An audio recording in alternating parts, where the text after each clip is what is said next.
பெரிய புத்திசாலிகளாக இருந்தாலும் சில நேரத்தில் தவறு செய்ய தான் ஆகும். என்னத்தான் படிச்சிருந்தாலும் தப்பு நடக்க தான் செய்யும். ஆனால் சாணக்கியரின் 7 ரகசியங்கள் அவருடைய விதிமுறைகளை பொறுத்த வரைக்குமே அதை ப்ராப்பராக படிச்சுட்டு வரவங்க, ப்ராப்பராக அதை யூஸ் பண்ணிகிட்டு இருக்கவங்களுக்கு தோல்வின்றதே கிடையாது. ஏன்னா சாணக்கியர் காலகட்டத்தில் சாணக்கியர் ஒரு முறை கூட தோல்வி அடைந்ததே இல்லை. ஏன்னா அவ்வளோ விதமாக ப்ரிப்பரேஷனாக ஒவ்வொரு விஷயத்தை அவர் செஞ்சுட்டு வந்தார். உதாரணத்துக்கு சிம்பிளாக ஒரே வரியில் சொல்லணும்னா, அலெக்சாண்டர் நம்ம இந்தியாவில் போர் தொடுத்து வரும்பொழுது அவரை எதிர்க்கிறதுக்கு யார் இல்லாத நேரத்தில் சந்திரகுப்தர் மௌரியருடைய குருவாக இருந்த இந்த சாணக்கியர் பல தந்திரங்களை செஞ்சு அவர் திரும்பி அனுப்பினார். அவ்வளோ விதமான பயங்கரமான ஒரு ஆள் தான் இவர். இவர் 7 விதமான ரகசியங்களை நிறைய விதமான புத்தகங்களை சொல்லியிருந்தாலும் அஸ்தசாஸ்திரத்தில் தான் டீட்டெயிலாக அதில் சொல்லியிருக்காரு. அந்த அஸ்தசாஸ்திரம் சொல்லப்படக்கூடிய அந்த 7 ரகசியங்கள் அல்லது விதிமுறைகள் கூட சொல்லுவாங்க. இந்த விதிமுறைகளை தான் கடந்த வீடியோலேருந்து உங்களுக்கு ஷேர் பண்ணிட்டு வரேன்.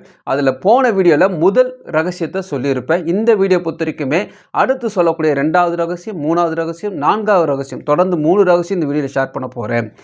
இந்த 3 ரகசியங்களும் யாருக்கு யூஸ்ஃபுல்லாக இருக்கணும்னா, நீங்கள் சேலரி பர்சனாக இருந்தீங்க, ஒரு பணம் உங்களுக்கு பத்தலை, வருமானம் பத்தலை, நான் எக்ஸ்ட்ரா சம்பாதிக்கணும்னு ஆசைப்பட்டாலும் இந்த வீடியோ உங்களுக்கு யூஸ்ஃபுல்லாக இருக்கும்.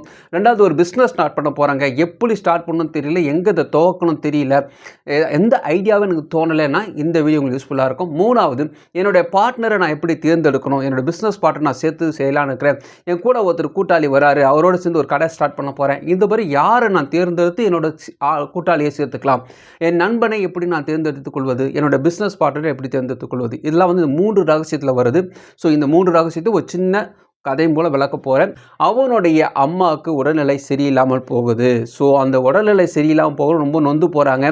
இவனும் பணத்தை செலவழிக்கிறான். என்ன பிரச்சனை ஏது பிரச்சனை தேடிட்டு இருக்கும்போது டாக்டர் சொல்கிறாங்க, இது ரொம்ப அபாயகரமான நிலைமையில் இருக்கிறாங்க, இவங்களுக்கு நிறைய செலவு பண்ண வேண்டியிருக்குன்னு சொல்கிறாங்க. ஸோ அதனால் இவன்கிட்ட இருக்கக்கூடிய அனைத்து விதமான லாபத்தையும் எடுத்து அம்மாவை காப்பாற்றணும்னு முனைப்போடு இறங்கி செயல்பட்டு கொண்டிருக்கிறான்.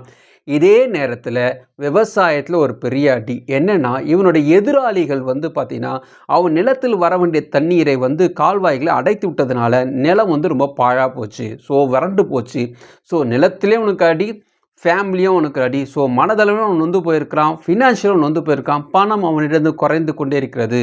மனசில் ஏகப்பட்ட கவலைகள் குழப்பி கொண்டு இருக்கிற நேரத்தில் சாது மறுபடியும் வந்து இவர்கிட்ட பேசுகிறாரு.